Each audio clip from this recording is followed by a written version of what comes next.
Alright guys, the captain's back. I'm here for another episode just like last week. I'm here with my man Garrett. Let's go ahead and jump into our episode. This is episode 11, season 3.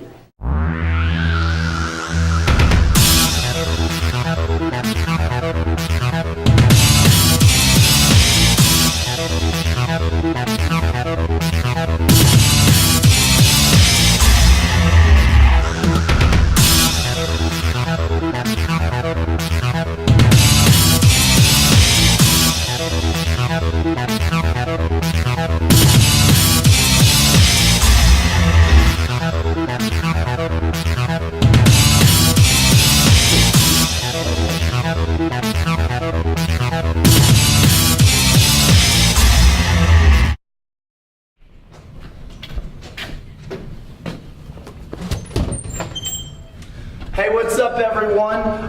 You can check it out right now. This is going to be totally different come May 15th. That's when our prom is. Let's go over to Carson. She's going to tell us a little bit about the prom. Hey guys, I'm Leonie. Prom's coming up, so for this year's prom, junior class officers are going to tell you the guidelines for prom. Hey, my name is Ritika Singh and I'm your junior class president, and today I'll be reading your prom guidelines, which will be on May 15th. First off, the drug and alcohol screenings. All students and their guests will be screened at the door for drugs and alcohol. Students must pass this screening in order to gain admittance into prom for the event. All students will breathe into a breathalyzer, and K-9 officers may be present to scan cars for drugs.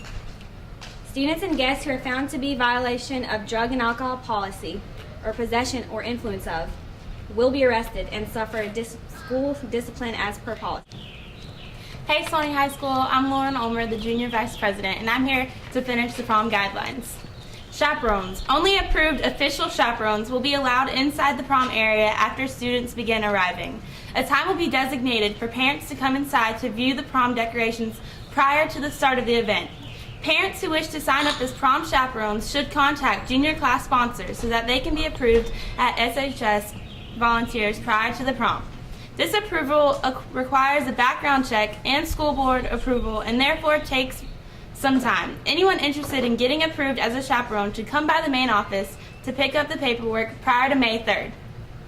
Attendance. Students must have appropriate attendance in order to attend the prom.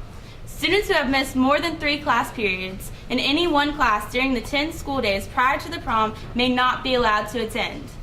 Students must be in school the entire day prior to the prom, Friday, May 14th. Hair appointments, etc. may be scheduled after school or on Saturday so that they do not take students out of class on the Friday before the event on Saturday. Medical excuses do not count in the absence totals. Hey, I'm Carson Slavic and I'm the junior class secretary. I'm going to tell you a little bit about the guests and dates that you're allowed to bring to prom. Each guest and date that you can bring to prom has to be under the age of 21. It has to be approved by the administration by May 9th. They are not allowed to have any felonies or arrests or be suspended by the school. So make sure your approved guest or date has a photo ID ready at the door, and don't buy the tickets until they are approved by the administration. Thanks. For prom, men must wear a tuxedo or suit with tie. The tuxedo jacket may be removed after the entrance into the prom. However, the shirt must remain on and buttoned throughout the evening. Canes or other types of dress props are not allowed into prom. Ladies, formal gowns or cocktail dresses. The dress must have a modest neckline and cover enough of the back so that it does not give the impression of a totally backless dress. Dresses that are strapless or spaghetti strap must be a cut or design so they represent a modest impression.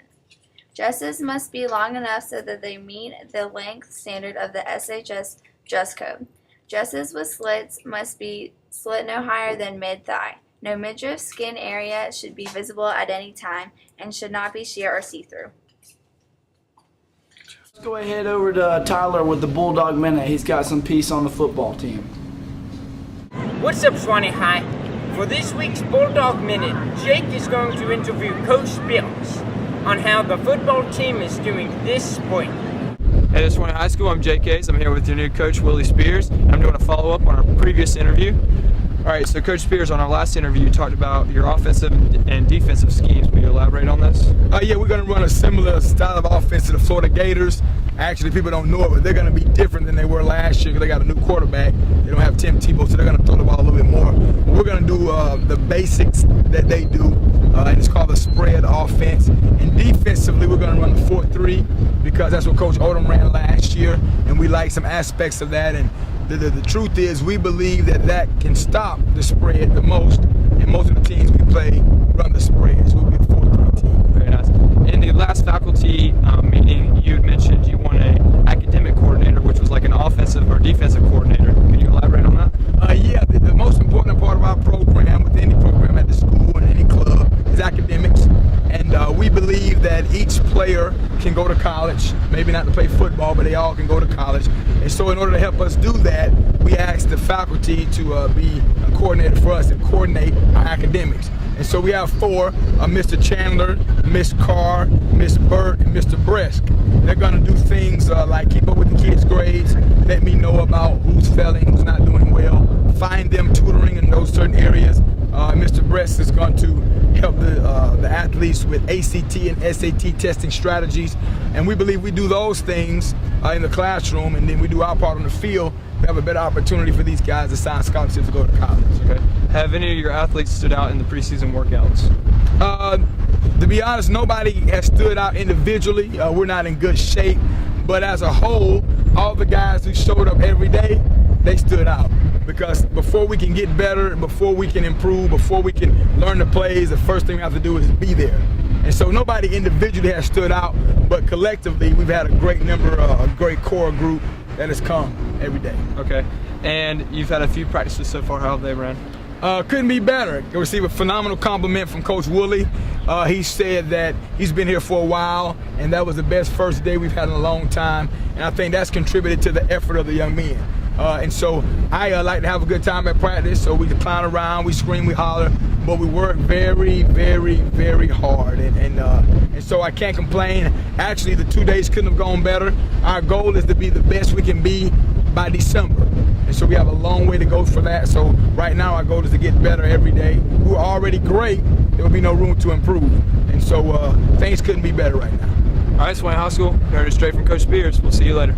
And now our next contestant, Mr. Greg Bowers. Let's roll!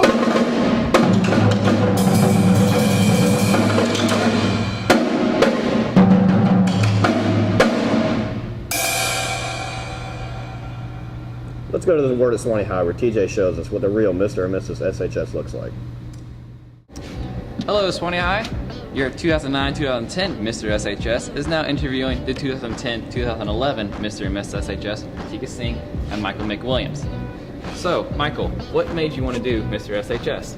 The scholarship opportunity, and I heard it was a lot of fun and just a great time. Ritika, what made you want to try out? Well, I've wanted to do Mr. and Miss SHS ever since my brother did it, so that's what really inspired me to do it. All right, talk about your talents a little bit. I know I had a difficult time picking my talent. What made you want to do yours? I've been playing drums for about 5 years now, and I mean, that just hit me whenever I heard I had to do a talent. Well, my talent was a skit, and it had to do with a time machine, how I went back in time and basically changed people's lives by telling them what to do. Like Michael Jackson, I inspired him how to do pop instead of doing Bollywood dance, where I had a music video which showed me doing my Bollywood dancing. And then I had another part where I basically was the one who told Kanye West to go up on stage and interrupt Taylor Swift. And afterwards, I went into the future and I showed how I basically became the next mayor. So. Michael, talk a little bit more about your evening wear question. Well, my evening wear question was, if I was in an interview and the interviewer asked me about myself, what would I tell them? And as I was walking across the stage, everything was said about me. So I just told the audience that I would say everything that was just said. It made them laugh, but it probably wasn't the best thing. And then I told them I loved God and stuttered a lot. I would probably change the stuttering.